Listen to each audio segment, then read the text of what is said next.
Which now, is, you basically, you told me that you led kind of a dual life in the Illuminati. I mean, that's basically how they function. They have a day job, and then at nighttime you're quite busy sometimes with the cult's activities, correct? Yes. Okay.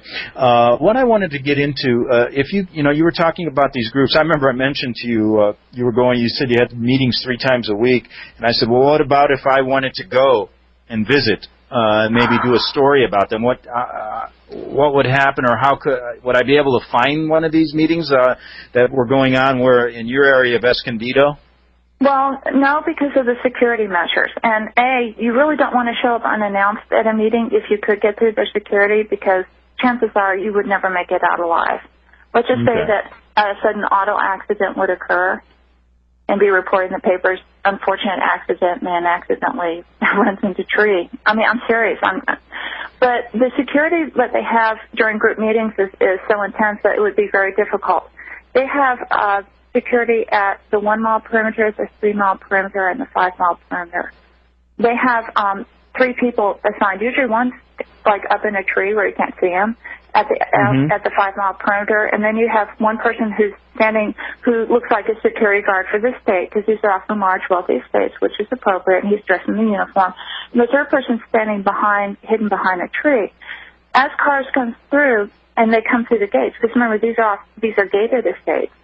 Mm-hmm. If it's not someone on their approved license checklist, they'll stop the car, and it's just like at a military installation. They'll say, "Can I help you? Are you lost?" Their goal is to delay the person. Now, if a person's saying, "Oh, is this blah blah blah," and they're just asking directions, they'll give them directions. They'll be very pleasant and send them on their way to where they're supposed to be going.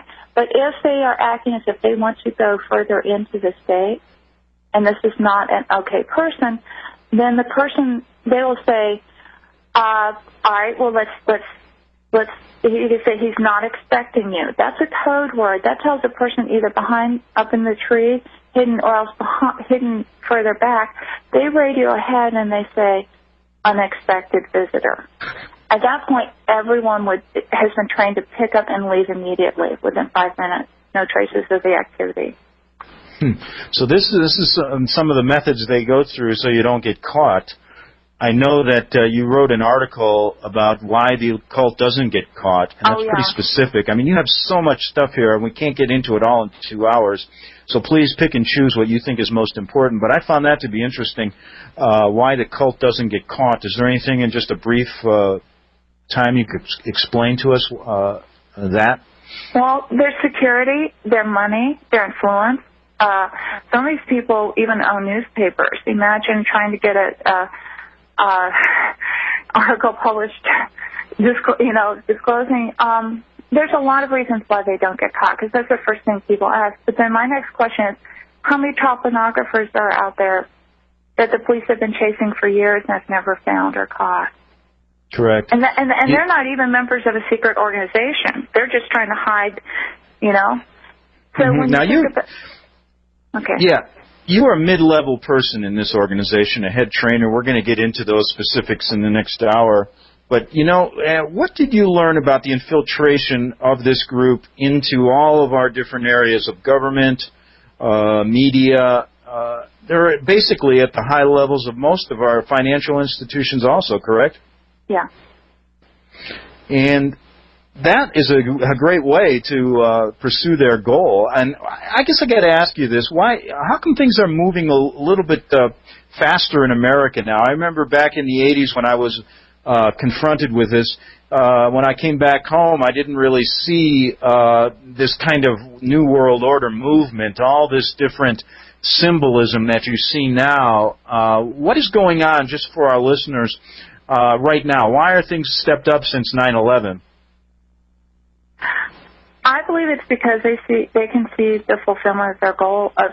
See, I'm going to sound very cynical now, and please forgive me for this, but see, their goal is to rule the world, and personally, I believe that they do. It's just not open yet, and they see now preparing people for when they disclose it themselves openly. Does that mean that they can't be stopped? I believe they could. I believe they take a miracle because of the amount of infiltration I've seen at all levels of society and the world. these people and women have a lot of money. They have a lot of influence. And your average person has no idea of how much that is going on behind the scenes that no one understands. But with that said, so basically, I mean, I think that they're already there. They just aren't open. People just don't know what they're doing. If they did, I think the average person would be horrified to know how much is going on behind the scenes that people really don't know. Yeah, and the point of this interview, I had two goals in this interview. But I don't want to sound despairing, because I'm also a strong Christian. I have faith in God, and I believe that through prayer and through people knowing that, I mean, I would like them to be stopped. I just don't know at this point, how do you take on the financial institutions of the world, the major oil enterprises of the world? You know, that's the question. Yeah, it's a difficult question. Now, you were in the mid-level of this group. You worked your way up to a head trainer, correct? Yeah. Now, what did you learn? Before we get into the specifics, you outline in some of your writings the big money-making, the ways this group makes its money. Can you go over and outline some of those methods? Again, if you can think of an illegal activity, they're probably involved at some point. Maybe not overtly at the point of where the actual money is first changing hands. But when you have child pornography, prostitution, white slavery, gun running, gambling, then at some point where the money is changing hands, buffered by about 4 layers of people, there's going to be probably someone from the Illuminati involved at that point. These guys have their fingers in everything. Now, go ahead. But they also use legitimate means. They launder their money. I mean, when you have a lot of money, you have to do something with it. And so what these men don't come in and say, "Hi, I'm a member of the Illuminati, and I want to, run your bank." But what they'll do is they'll quietly come in and become a quiet investor, start buying up shares, and over a period of maybe almost a lifetime, they will get a controlling interest in the bank, or else become a very, and maybe in their son's lifetime, because that's the other thing about the Illuminati. The Illuminati do not see it as it must happen now in my lifetime. These people have goals that last for a century or 2 centuries. They're very, very patient. And that's why the specific training of the children is so important, correct? Yes. It's to teach you patience. Everyone knows growing up in the group, they know that we may not see the coming order disclosed or open or revealed in our lifetime, but our children or our grandchildren may. So they will spend their entire life trying to bring about the goals of the organization.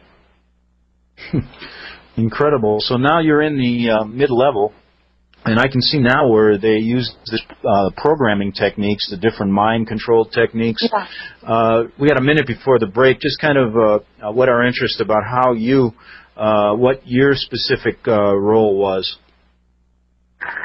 Well, they did a lot of what you might call human experimentation, and they had a lot of research protocols going on. So one thing I did was to supervise the research going on. I was teaching the younger trainers and head trainers how to do things more efficiently, how to do their job well, but also reviewing their research reports for errors or problems. Eventually, I became kind of a consultant. If a problem occurred, or if they didn't know how to install something, or if they needed assistance, I would help them with problem solving as well. Okay, Svali, I'm going to have to take a break. We'll be back in 3 minutes. We'll continue on the Republic Broadcasting Network.